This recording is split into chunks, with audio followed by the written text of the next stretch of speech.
Hello नमस्कार विद्यार्थियों, आप सभी का स्वागत है आपके अपने YouTube channel Shri Ram classes में। दोस्तों आज हम पढ़ेंगे राजस्थान में जो वनपाल एवं वन रक्षक की भर्ती आई है दोस्तों, उसमें राजस्थान सामान्य ज्ञान के पोर्शन में लोक देवता और लोक देवियों को। तो दोस्तों यहाँ पर राजस्थान में जो वनपाल वन रक्षक की भर्ती है उसकी कंप्लीट कोर्स बिल्कुल फ्री में उपलब्ध करवा रहा हूँ। तो दोस्तों हमारी भी हम आपके लिए इतना कुछ कर रहे हैं, तो आप हमारे लिए बस एक काम कीजिए, इस वीडियो को ज़्यादा से ज़्यादा दोस्तों के साथ शेयर कीजिए। चैनल पे नहीं हो तो आप चैनल को सब्सक्राइब करके बेल आइकन ऑन कर लेना और अपने और तैयारी करने वाले भाइयों के साथ इसे शेयर करो और वीडियो को लाइक करके कंप्लीट वॉच करो। और साथ में पेन और कॉपी लेके बैठना और नोट्स बनाते रहना, क्योंकि यहाँ पर सारे इंपॉर्टेंट पॉइंट्स आपके लिए अलग अलग बुक से इकट्ठा करके लाया हूँ, ताकि एक भी क्वेश्चन बाहर से नहीं आ पाएगा। इसीलिए कॉपी पेन लेके बैठना और कंप्लीट नोट्स ज़रूर बनाना। चलिए दोस्तों अब हम पढ़ते हैं। आज हम पढ़ेंगे राजस्थान के लोक देवताओं को, और लोक देवताओं में भी दोस्तों हम सबसे पहले पढ़ेंगे राजस्थान के पंचपीरों को। जी हाँ दोस्तों, राजस्थान में 5 ऐसे लोक देवता जिन्हें पंचपीर के रूप में पूछा जाता है। तो राजस्थान के लोक देवताओं में से प्रश्न आएगा तो सबसे पहले इनमें से तो प्रश्न आएगा ही आएगा। तो चलिए दोस्तों हम पढ़ते हैं। तो पंचपीरों में दोस्तों, राजस्थान के पंचपीरों में पाबू जी, रामदेव जी, मेहा जी, हड़बू जी, और ये 5 लोक देवता आते हैं, रामदेव जी और गोगा जी। रामदेव जी, गोगा जी, पाबू जी, मांगल्य मेहा जी और हड़बू जी, ये 5 लोक देवता राजस्थान के पंचपीर कहलाते हैं। तो आज हम इन पांचों को सबसे पहले पढ़ेंगे। सबसे पहले पढ़ेंगे हम रामदेव जी को। तो दोस्तों चलिए शुरू करते हैं। रामदेव जी। रामदेव जी का जन्म उड़ू काश्मीर सिंह तहसील बाड़मेर में हुआ। कब हुआ? भाद्र शुक्ल द्वितीया या बाबेरी बीज के दिन। कॉपी पेन लेके बैठना दोस्तों। पिता, रामदेव जी के पिता का नाम है दोस्तों अजमल जी। रामदेव जी की माता का नाम है मेणा दे। रामदेव जी के दोस्तों एक भाई है और रामदेव जी के भाई का नाम है वीरम देव। दोस्तों रामदेव जी की बहन का नाम सुगना बाई है, जो इनकी सगी बहन है। रामदेव जी के दोस्तों एक धर्म की बहन भी थी। ये प्रश्न पहले भी पूछा गया है दोस्तों। रामदेव जी की धर्म की बहन का नाम था डाली बाई। रामदेव जी का विवाह नेतल दे के साथ हुआ, जो अमरकोट के सोडा दलेल सिंह की पुत्री है। अमरकोट वर्तमान में पाकिस्तान के अंदर स्थित है। रामदेव जी ने अपने कर्मस्थली रूणेचार जैसलमेर को बनाया। दोस्तों बाल्यावस्था में सातलमेर नामक स्थान पर भैरव राक्षस का वध किया था रामदेव जी ने, इस कारण वो फेमस हो गए थे रूणेचार जैसलमेर के अंदर। रामदेव जी ने दोस्तों जो चमत्कार किए उन्हें परसा देना कहते हैं। रामदेव जी के दोस्तों मंदिर रूणेचार जैसलमेर के अंदर स्थित है, जो मुख्य मंदिर है रामदेव जी का। रामदेव जी का मेला दोस्तों भाद्र शुक्ल द्वितीया से एकादशी तक बढ़ता है। रामदेव जी के मेले का प्रमुख नृत्य दोस्तों 13 ताली नृत्य है, जो 13 मंजीरों का प्रयोग इसके अंदर होता है। उद्गम दोस्तों 13 ताली नृत्य का उद्गम जो है वो पादरला ग्राम बाली तहसील पाली से हुआ। 13 ताली नृत्य को कामड़ जाति की महिलाएं करती है दोस्तों। 13 ताली नृत्य की प्रसिद्ध नृत्यांगना का नाम मांगी बाई है। मांगी बाई के गुरु व जेठ गोरखनाथ है, जिन्होंने 13 ताली नृत्य मांगी बाई को सिखाया। राजस्थान रामदेव जी का मेला दोस्तों राजस्थान का सांप्रदायिक सद्भावना का सबसे बड़ा मेला है। स्थान राम सरोवर पाल रूणेचार जैसलमेर में रामदेव जी के मंदिर में। रामदेव जी के मंदिर को दोस्तों देवरा कहते हैं। क्या कहते हैं? देवरा। और जो सबसे बड़ा मंदिर रूणेचार जैसलमेर में उसे दोस्तों राम देवरा कहते हैं।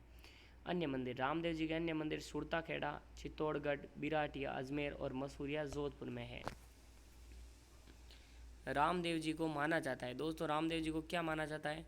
तो दोस्तों रामदेव जी को कृष्ण का अवतार, पीरों का पीर, रूणेचारा धनी, रामसा पीर आदि नामों से जाना जाता है। वीरम देव। कॉपी पेन लेके बैठना दोस्तों, आपको आराम से समझ में आएगा, इस तरह से लिखा हुआ है, यहाँ पर नोट्स बनाए हैं। वीरम देव, इन्हें बलराम का अवतार माना जाता है। वीरम देव कौन थे? रामदेव जी के जो बड़े भाई थे दोस्तों, उनका नाम है वीरम देव, जिन्हें बलराम का अवतार माना जाता है। डाली बाई, ये अभी आपको बताया, जो रामदेव जी की धर्म की बहन है, ये मेघवाल जाति की थी। पगलिया दोस्तों, रामदेव जी के जो पग के चिन्ह होते हैं उन्हें पगलिया कहते हैं, और रामदेव जी के मंदिर में पगलियों की पूजा होती है। रामदेव जी के दोस्तों 5 रंग का ध्वज होता है, जिसे नेजा कहते हैं। रिखिया, रामदेव जी के मेघवाल जाति के भक्त दोस्तों रिखिया कहलाते हैं, क्योंकि रामदेव जी ने ऊंच नीच का भेद मिटाकर मेघवाल जाति के साथ बहुत अपनत्व था, बहुत बार वो रहते थे, वो एक राजा थे, फिर भी वो मेघवाल जाति के साथ उनके अच्छे संबंध थे, इसीलिए रामदेव जी को मेघवाल जाति के सबसे ज़्यादा भक्त है दोस्तों। यात्री, रामदेव जी की जो यात्रा में जो पैदल यात्री जाते हैं उन्हें दोस्तों यात्रु कहते हैं। रामदेव जी की जो रात्रि जागरण किया जाता है उसे जम्मा कहते हैं। राजस्थान के एकमात्र ऐसे लोक देवता जो कवि भी थे वह है रामदेव जी। रामदेव जी ने दोस्तों एक ग्रंथ लिखा था जिसका नाम था 24 बाणियाँ। पंथ, दोस्तों रामदेव जी ने कामड़िया पंथ की स्थापना की। घोड़े, दोस्तों रामदेव जी के मंदिर के अंदर कपड़े के घोड़े उन्हें प्रसन्न करने के लिए चढ़ाए जाते हैं। पर्चा देना, अब ने पहले ही बताया था, रामदेव जी ने जो चमत्कार करते हैं उन्हें पर्चा देना कहते हैं। डालीबाई, दोस्तों रामदेव जी से एक दिन पूर्व डालीबाई ने समाधि ली थी।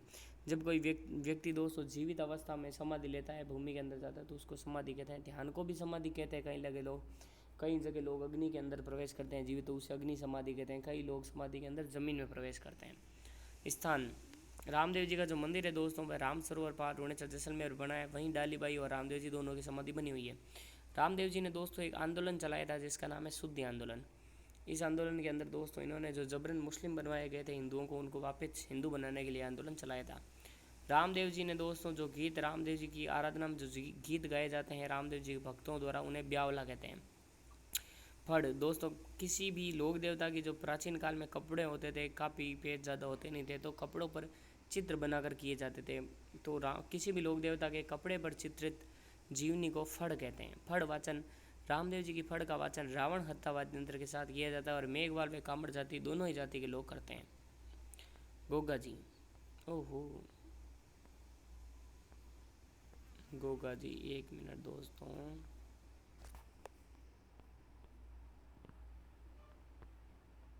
क्या करा, फोन हैंग होने लग जाए, ठीक रहा कहीं दुखे। गोगा जी जाहर पीर व सांपों का देवता। गोगा जी को दोस्तों ये नोट्स मैंने पहले बनाए थे, जो बहुत पहले बनाए थे और किताबों से देखकर, लेकिन ये आपके वनपाल और वनरक्षक में भी है, और जितना वनपाल और वनरक्षक में इनके बारे में दे रखा है उससे ज़्यादा ही मैं आपको पढ़ा रहा हूँ, तो आपके लिए 100% सफिशेंट है। उस बुक में लिखा है वो भी है और जो नहीं लिखा है वो भी है। लक्ष्य की बुक में जो वनपाल और वनरक्षक में लोक देवताओं के बारे में लिखा है उससे तो ज़्यादा ही है आपके लिए यहाँ पर मटेरियल। गोगा जी दोस्तों दोनों ही बुक है मेरे पास, वनपाल वनरक्षक की अलग से भी है, तो उन सभी से मिलाकर हमने कॉमन यहाँ पर आपके लिए दिखा है।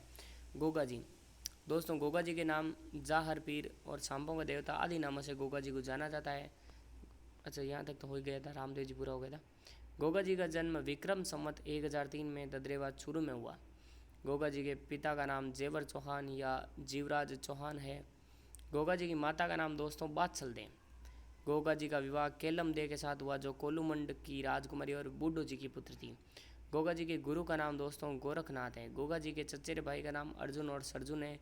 अर्जुन और सरजुन में दोस्तों और गोगा जी में बनती नहीं थी, क्योंकि आपको पता ही है काका बाबा में कमी बने, तो अर्जुन सरजुन ने क्या किया कि बनती नहीं थी गोगा जी से, तो एक दिन अर्जुन सरजुन ने जो वहाँ पर गायें थी वो सारी गायें, उस समय दोस्तों आपको पता है मोहम्मद गजनवी हमला करता रहता था, तो वो गायें चुराई और मोहम्मद गजनवी को दे दी कि आप इसे रख लीजिए, क्योंकि हमारे उनके क्या काका बाबा की बनती नहीं थी, तो क्या किया मोहम्मद गजनवी को दे दिया। तो गोगा जी क्या थे दोस्तों, गोगा जी के 47 बेटे थे और 60 उनके भतीजे थे, तो उनके तो दोस्तों घर की सेना थी। तो गोगा जी को मतलब अब गोगा जी की गायें वो चुरा के ले गए, तो बताओ किसी आदमी के 100 के आसपास टाबर होता है।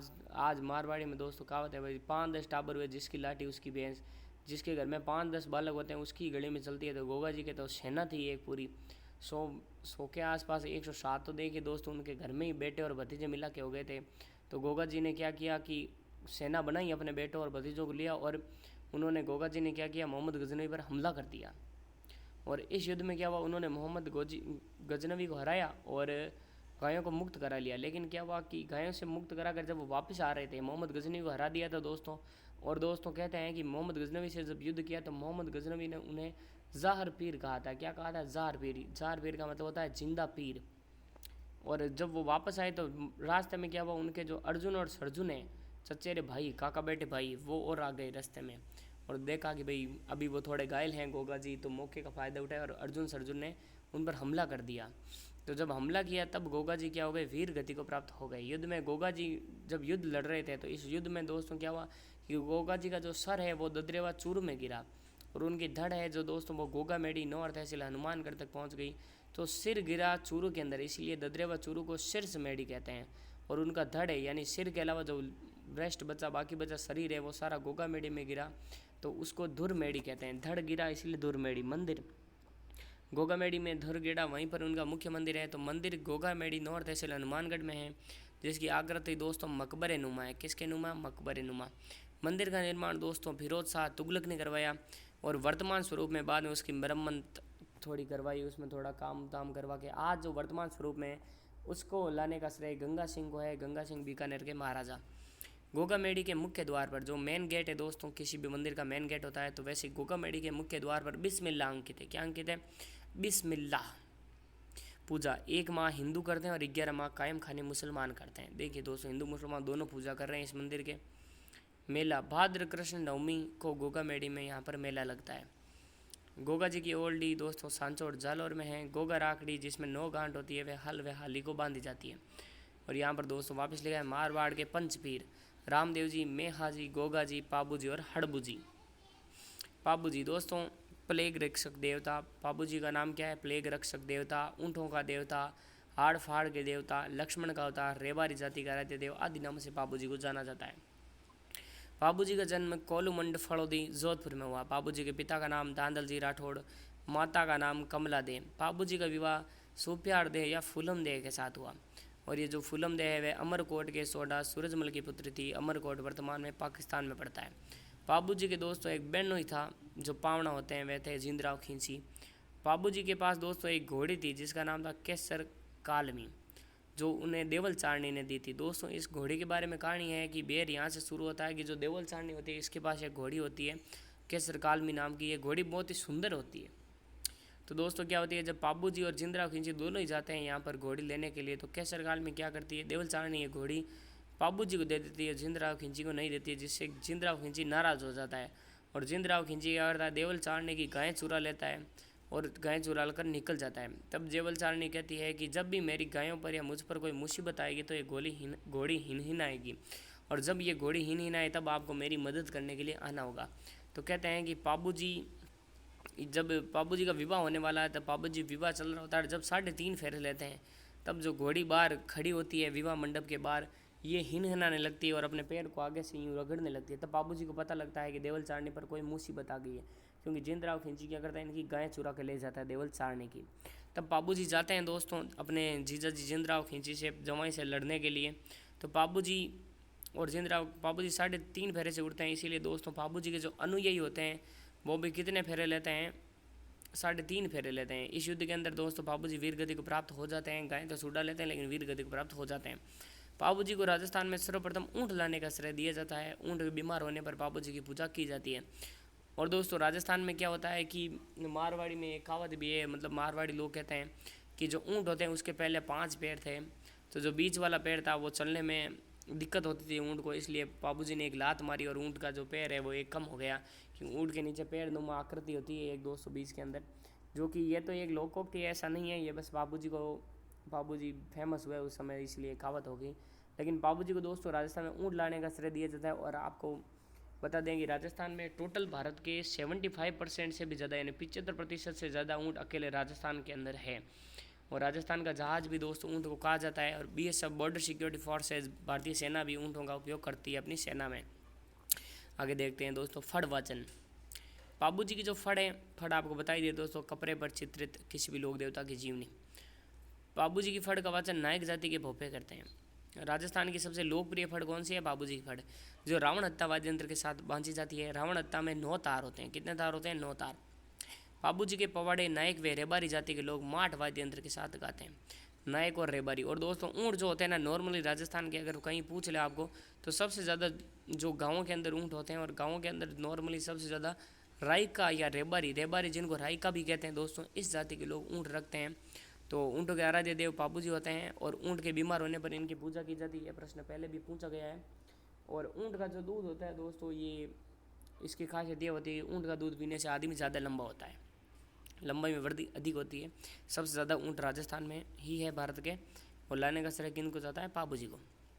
आगे बढ़ते हैं दोस्तों। पाबू जी की आराधना में थाली नृत्य किया जाता है। कौन सा नृत्य? थाली नृत्य। पाबू जी के सहयोगी चांदा, डेमा और हरमल हैं। अब अगले लोक देवता पर आते हैं दोस्तों। अगले हैं हमारे हड़बू जी। हड़बू जी दोस्तों, इनका नाम है सिद्ध पुरुष, वीर पुरुष और सन्यादी आदि नामों से हड़बू जी को जाना जाता है। हड़बू जी का जन्म भुंडेल नागौर के अंदर हुआ। हड़बू जी रामदेव जी के मौसेरे भाई थे, यानी मासी बेटे भाई थे। हड़बू जी के गुरु बालीनाथ थे। हड़बू जी का जो वाहन था वो शियार था। शियार माना जाता है, मतलब पूजा की जाती है शियार के रूप में। राव जोधा हड़बू जी के समकालीन थे। राव जोधा जोधपुर के शासक जिन्होंने जोधपुर की स्थापना की। राव जोधा ने हड़बू जी को गाड़ी व बैंगटी उपहार स्वरूप दी, क्योंकि दोस्तों ऐसा माना जाता है कि राव जोधा ने जोधपुर की स्थापना की और अपने मारवाड़ पर वापस राज्य अधिग्रहण किया। इसमें हड़बू जी को आशीर्वाद के कारण उनको बहुत सहायता मिली, इसीलिए कहा जाता है। क्योंकि इससे पहले जो था महाराणा कुंभा के समय ये हुआ था कि भाई जोधपुर की स्थापना से पहले जो मारवाड़ था उस पर अधिकार मेवाड़ का हो गया था। तो हड़बू जी से आशीर्वाद लिया राव जोधा ने और उससे इन्होंने फिर जोधपुर की स्थापना की और मेवाड़ से फिर संधि प्रस्ताव लिया। तो वहाँ पर आवल बावल की संधि हुई, जिसके अंदर मेवाड़ और मारवाड़ का विभाजन हुआ सीमा का। और राव जोधा वही हैं जिन्होंने जोधपुर की स्थापना की और हड़बू जी के आशीर्वाद से इन्होंने जोधपुर की स्थापना करवाई और मारवाड़ में वापस राठौड़ों की सत्ता स्थापित कर पाई। इसीलिए इन्होंने हड़बू जी का क्या हुआ, ये भक्त हो गए और इन्होंने हड़बू जी को उपहार दिया। तो इन्होंने हड़बू जी को उपहार के स्वरूप में दोस्तों एक गाड़ी और बैंगटी दी हुई और हड़बू जी को ये उपहार दिया। और हड़बू जी भी इनके साथ अच्छा आशीर्वाद दिया, जिनके कारण ये जोधपुर की स्थापना करवाई और जोधपुर अपना शासन आराम से आसानी से चल पाए। आगे बढ़ते हैं दोस्तों। हड़बू जी की दोस्तों समाधि रामदेव जी के 8 दिन बाद हड़बू जी ने समाधि ली। हड़बू जी के मंदिर में दोस्तों गाड़ी की पूजा की जाती है। किसकी पूजा की जाती है? गाड़ी की, जो राव जोधा ने दी। हड़बू जी के पिता का नाम मेहाजी सांगला था, सांगला राजपूत। हड़बू जी का मुख्य मंदिर बेंगटी फड़ौदी में, पुजारी सांगला राजपूत होते हैं। अब अंतिम जो पंचपीरों में जो 5 बचे हैं वो है दोस्तों मांगलिया मेहाजी।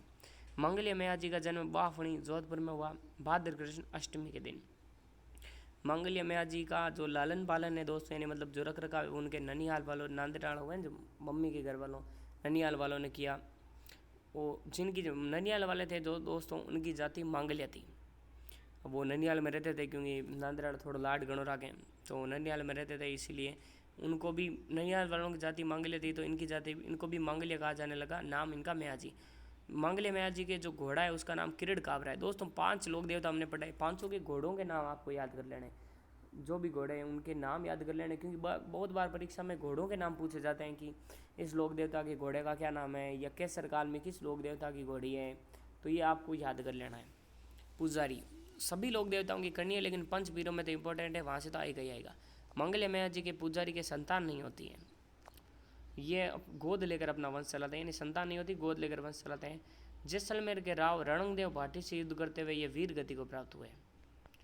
मांगलिया मेहाजी का जन्म बाफणी जोधपुर में स्थित है। दोस्तों आज हमने पढ़े राजस्थान के पंचपीर लोक देवता के अंदर। आगे हम राजस्थान के लोक देवता और देवियाँ जो भी इंपॉर्टेंट है वनपाल और वन रक्षक के नज़र से हम देख कर सारे करेंगे, और आपको सारे नोट्स कंप्लीट यहाँ पर मैं उपलब्ध करवाऊँगा आपको, और कहीं जाने की टेंशन नहीं है, कोई भी आपको कोर्स प्रोसेस करने की टेंशन नहीं है आपको। मैं बिल्कुल फ्री में यहाँ पर राजस्थान में वनपाल और वन रक्षक की कंप्लीट तैयारी बिल्कुल फ्री में करवाऊंगा, कंप्लीट कोर्स सभी विषयों का यहाँ पर उपलब्ध करवाऊंगा।